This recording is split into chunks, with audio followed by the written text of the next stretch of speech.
The Galactic Military Academy's Xenobiology lecture hall buzzed with the usual pre-class chatter of 200 cadets from across 47 star systems. Professor Kethvar's compound eyes scanned the amphitheater as students filed into their assigned seats, segregated by species compatibility and atmospheric requirements. In the human section, a small cluster of only 12 seats, Cadet Sarah Chen sat alone, reviewing her data pad with the same intensity she brought to everything. The other human cadets had graduated the previous cycle, leaving her as the sole representative of Earth's newest species in the Galactic Federation.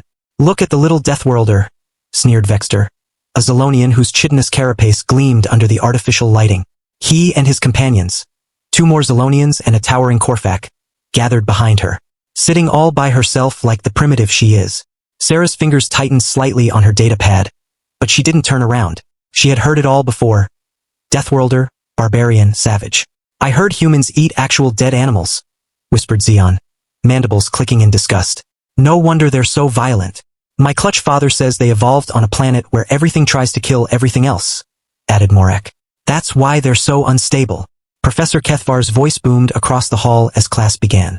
"Today we examine the fascinating adaptations of species from high-gravity, hostile environments, commonly referred to as death worlds."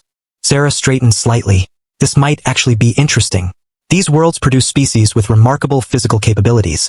The professor continued, his translator rendering clicks and whistles into Federation standard. "Enhanced bone density, superior cardiovascular systems, and most notably, accelerated reaction times developed for survival." Behind her, Vexter leaned forward. "Let's test those reactions," he hissed quietly. The attack came during the professor's explanation. Vexter lunged forward, his serrated arm blade extending toward Sarah's neck. At the same moment, Zelon grabbed for her shoulders from the left, Mordak reached over the seats from the right, and the 4th Zolonian, Kexen, blocked her path to the aisle. They had planned it perfectly. What they hadn't accounted for was that Sarah Chan had been raised in the Australian outback by a former military father, trained in 3 martial arts since the age of 6, and possessed reflexes honed by a world where survival wasn't optional. Time seemed to slow. Second 1, Sarah sensed Vexter's movement before he fully committed.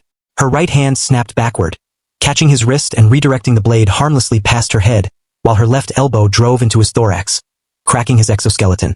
Second 3, using his arm as leverage, she twisted and rose from her seat. Her knee slammed into Xeon's compound eyes with a sharp crunch that left him disoriented. Second 5, Morak's massive claws came in next, but Sarah anticipated it. She grabbed Xeon's stunned body and used him as a pivot, swinging her legs upward to strike the Corfac in the throat with both feet. Despite his size advantage, physics did not care. The blow crushed his dual vocal cords, sending him crashing backward over the seats.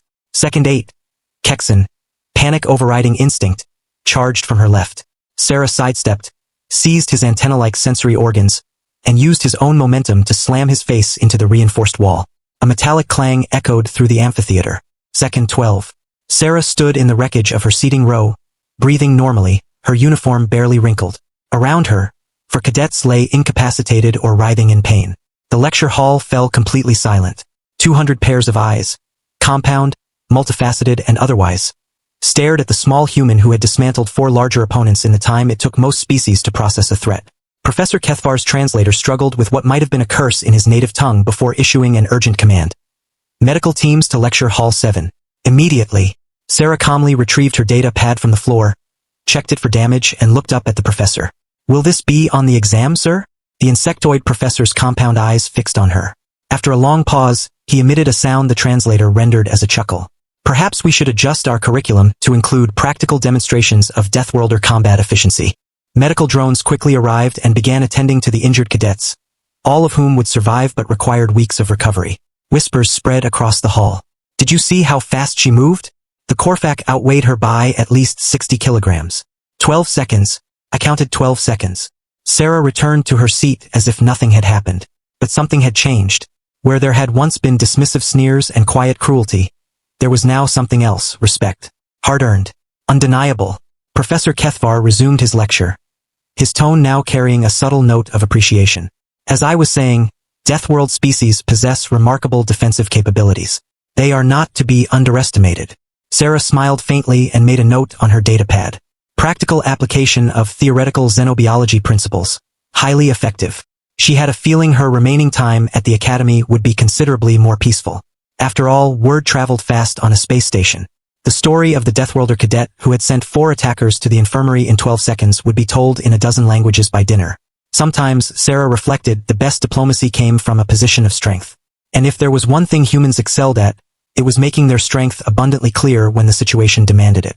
The galaxy was learning one broken mandible at a time. Please follow my channel for more videos. One click from you can change my life.